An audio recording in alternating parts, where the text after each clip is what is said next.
नमस्कार दोस्तों, मैं दिव्यांश आप सभी का स्वागत करता हूं आपके अपने चैनल दिव्यांश पाठशाला में। स्टैटिक जीके के आज के सेशन में आप सभी का विशेष स्वागत है, जहां हम लोग चर्चा करेंगे भारत के राष्ट्रीय प्रतीक चिन्हों के बारे में। इससे संबंधित एक क्वेश्चन आपके एग्जाम में देखने को मिलेगा। अगर आप स्टैटिक जीके के बारे में चर्चा करें तो स्टैटिक जीके के 3 से 4 क्वेश्चन हर एक एग्जाम में आते हैं।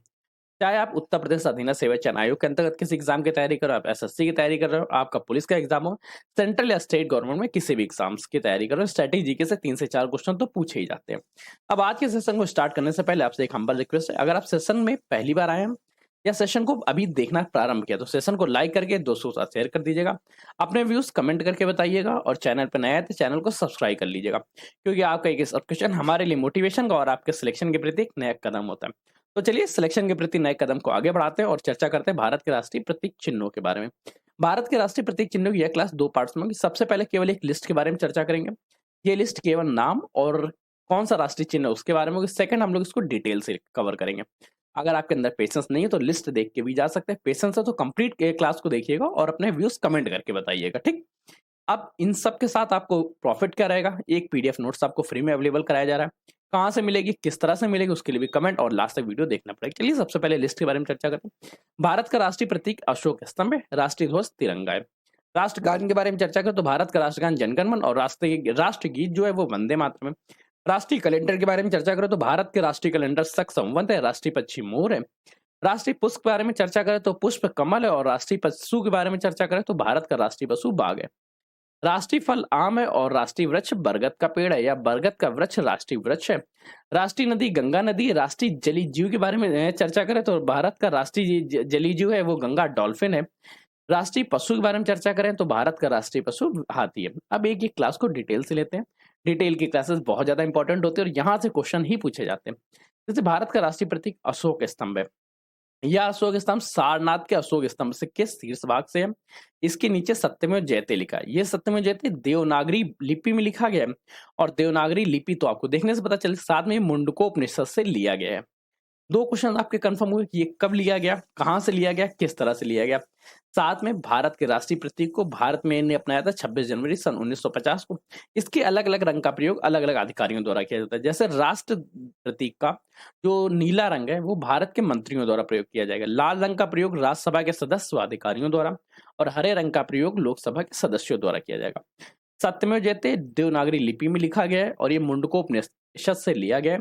भारत का राष्ट्रीय प्रतीक 26 जनवरी 1950 को अपनाया गया था और ये सारनाथ स्थित अशोक स्तंभ का शीर्ष भाग है। अब राष्ट्रीय ध्वज तिरंगा के बारे में चर्चा करें तो तिरंगा के बारे में 2 इंपॉर्टेंट क्वेश्चन है। सबसे पहले अभी तक आपने लगातार यही पढ़ा होगा कि इसके डिजाइनर इसके डिजाइनर पिंकी वेंकैया जी थे। साथ में इसको राष्ट्र ध्वज को संविधान सभा में प्रस्तुत किसने किया था उनका नाम याद रखिएगा। भारतीय राष्ट्र ध्वज को संविधान सभा में हंसा मेहता जी द्वारा प्रस्तुत किया गया था, जो 22 जुलाई सन 1947 को राष्ट्र ध्वज के रूप में अपनाया गया। इसमें 24 तीलियां, इसकी लंबाई और चौड़ाई का अनुपात 3:2 है। कलर के बारे में मेरे ख्याल से कलर कोडिंग आपको बताना सही नहीं, वो आपको कंफर्म होगा। एक झंडा गीत भी है जो श्याम लाल गुप्ता जी द्वारा या श्याम लाल गुप्त जी द्वारा गाया गया था। जो झंडा गीत है झंडा ऊंचा रहे हमारा। इससे पहले क्या था, सन 2002 से पहले भारतीय राष्ट्रीय ध्वज को या राष्ट्रीय ध्वज को किसी भी आम नागरिक द्वारा या संस्था द्वारा नहीं फहराया जा सकता था। परंतु एक संशोधन किया गया, भारतीय ध्वज संहिता सन 2002 द्वारा सभी नागरिकों और निजी संस्थानों को राष्ट्र ध्वज फहराने का अधिकार प्राप्त हो गया।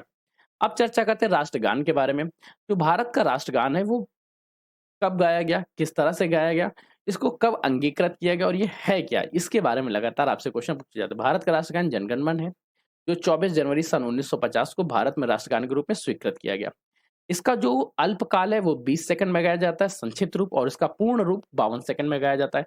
इसका सर्वप्रथम प्रयोग कोलकाता अधिवेशन के दौरान किया गया था। कोलकाता में कांग्रेस अधिवेशन था सन 1911, उसमें ये है क्या, रविन्द्रनाथ टैगोर ने एक पत्रिका लिखी, एक पुस्तक है तत्वबोधिनी, उसमें का प्रकाशन था जिसमें भाग विधाता या शीर्षक के साथ इसको प्रकाशित किया गया था। इसका 1919 में अंग्रेजी रूपांतरण भी किया गया मॉर्निंग्स ऑफ इंडिया के नाम से।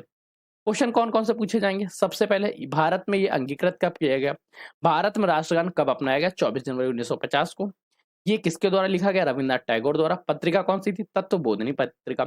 इसका एक बार इंग्लिश में रूपांतरण भी किया गया, इंग्लिश में अनुवाद किया गया कब, सन 1919 में मॉर्निंग वॉक ऑफ इंडिया के नाम से।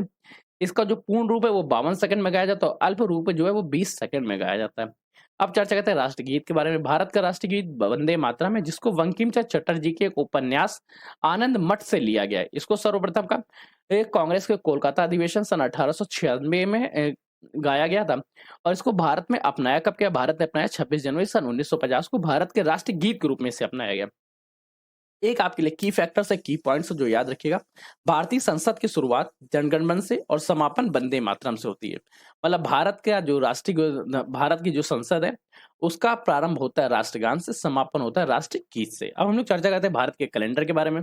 भारत का राष्ट्रीय कैलेंडर, जिसको हम लोग शक संवत के नाम से जानते हैं, इस शक संवत का सरकारी प्रयोग 22 मार्च 1957 से किया गया। इसका पहला महीना चैत्र है और इसकी शुरुआत होती है 22 मार्च से।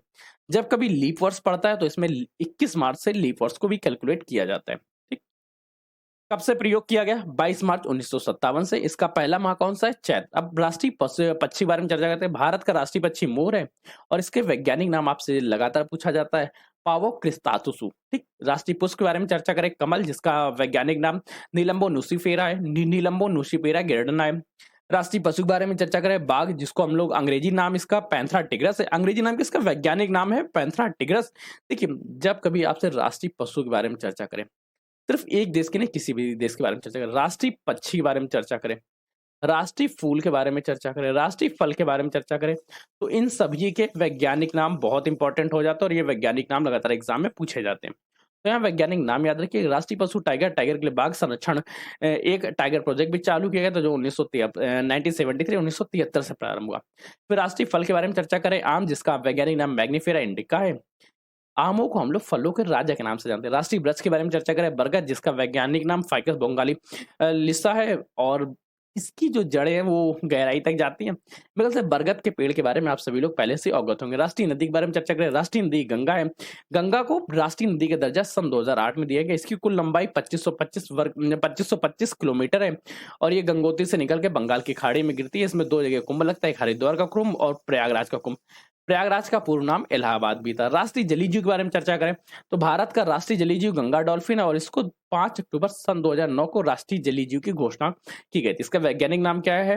प्लाटानिस्टा गैंगेटिका, प्लास्टानिस्टिका गैंगेटिका। ताजे पानी की एक मछली है। फिर चर्चा करते हैं भारत के विरासत पशु के बारे में। भारत का विरासत पशु हाथी है, जिसका वैज्ञानिक नाम एलिफेंटा इंडिका है। प्रोजेक्ट हाथी के बारे में चर्चा करें, हाथी संरक्षण प्रोजेक्ट 1992 में प्रारंभ किया गया था। मेरे ख्याल से आप सभी लोगों के लिए सारे क्वेश्चंस यहाँ से कवर हो चुके होंगे। इन सभी के एमसीक्यूज जो होंगे वो बाद में हम लोग चर्चा करेंगे। आप लोगों के लिए सबसे इंपॉर्टेंट पीडीएफ कहाँ से मिलेगी? पीडीएफ आप लोगों को हमारे व्हाट्सएप चैनल पे मिल जाएगी। आप व्हाट्सएप फॉलो कर लीजिए।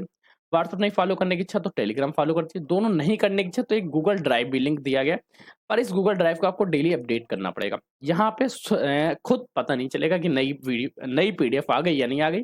नई पीडीएफ आपको टेलीग्राम और व्हाट्सएप पे पता चल जाएगा। तो चलिए आज के सेशन को यहीं तक रखते हैं। सेशन अच्छा लगा तो लाइक करके दोस्तों को शेयर कर दीजिएगा।